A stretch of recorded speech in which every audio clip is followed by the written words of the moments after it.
বিসমুল্লাহ, আলহামদুলিল্লাহ, সাল্লাতু ওয়াসসালামু আলা রাসূলিল্লাহ।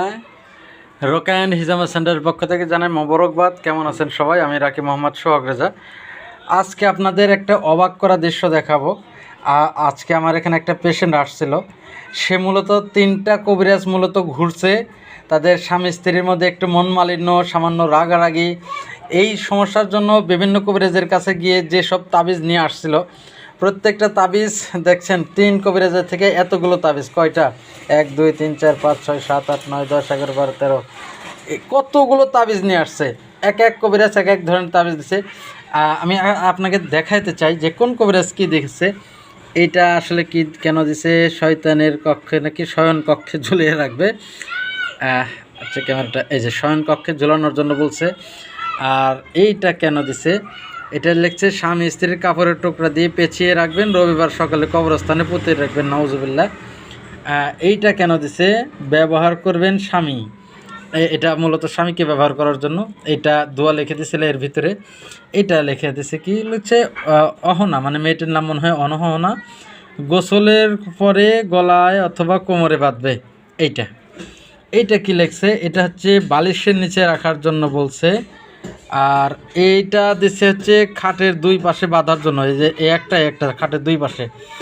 মূলত এখন বর্তমানে আসলে দেখতে পাচ্ছেন যে কোরআনের চিকিৎসা তো নাই, সম্পূর্ণ শিরক বা কুফরি কালামের মাধ্যমে এই তাবিজগুলো এখন খুলে দেখতে হবে যে এর ভিতরে আসলে আছে কি। এতগুলো তাবিজ কিন্তু মোট 3টা কবিরাজ মিলে দিছে যে এদের মহব্বত বৃদ্ধির জন্য। মূলত তারা স্বামী স্ত্রীর মধ্যে একটু মন মালিন্যের জন্য গেছিলো, কতগুলো তাবিজ দিছে এইটা করার জন্য। তো তারপরে তাবিজ থাকার পরেও তাদের সমস্যা হয়, ঝগড়া হয়, নানান সমস্যার সৃষ্টি হয়, যার জন্য অনলাইনে রোকেয়া দেখে কিন্তু রোকেয়া সেক্টরে আসছিল আমাদের সেন্টারে। পরে বললাম যে আপনি কী কী চিকিৎসা করছিলেন। পরে উনি দেখাইলো যে এতগুলো তাবিজ আমি নিয়েছিলাম কিন্তু কোনো উপকার পাই নাই। পরে আলহামদুলিল্লাহ ডায়াগনোসিস পর এক্সেশন করে দিছি, বাকিটা আল্লাহর উপর নির্ভর করে। আশা করি বলে দিছি যে 2-3 দিন লাগতে পারে, আপনি নিয়মিত আমল করেন। তো এইটা হচ্ছে আমাদের সিরাজগঞ্জের অবস্থা। মূলত দেখছেন আমি সিরাজগঞ্জ জেলা, তো প্রান্তিকের অভাব নাই ভাই, কবিরাজের অভাব নাই। তো সবাই এই ধরনের কবিরাজ থেকে দূরে থাকবেন, যারা মূলত শিরক কুফরি কালামের মাধ্যমে তাবিজ দিয়ে থাকে। দেখছেন কতগুলো তাবিজ, কেজি হিসাবে বিক্রি করলেও হাফ কেজি হয়ে যাবে মনে হচ্ছে। এগুলো এখন নষ্ট করে দেবো, নষ্ট করে পানিতে ফেলে দেবো ইনশাল্লাহ। সবাই ভালো থাকবেন, সুস্থ থাকবেন।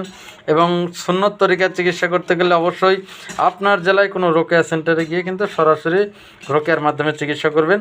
আর একটা কথা মনে রাখবেন, জাদুর কোনো তাবিজ অথবা কোনো দোয়া হাত দ্বারা স্পর্শ করবেন না, কারণ স্পর্শের মাধ্যমে কিন্তু জাদু হয়।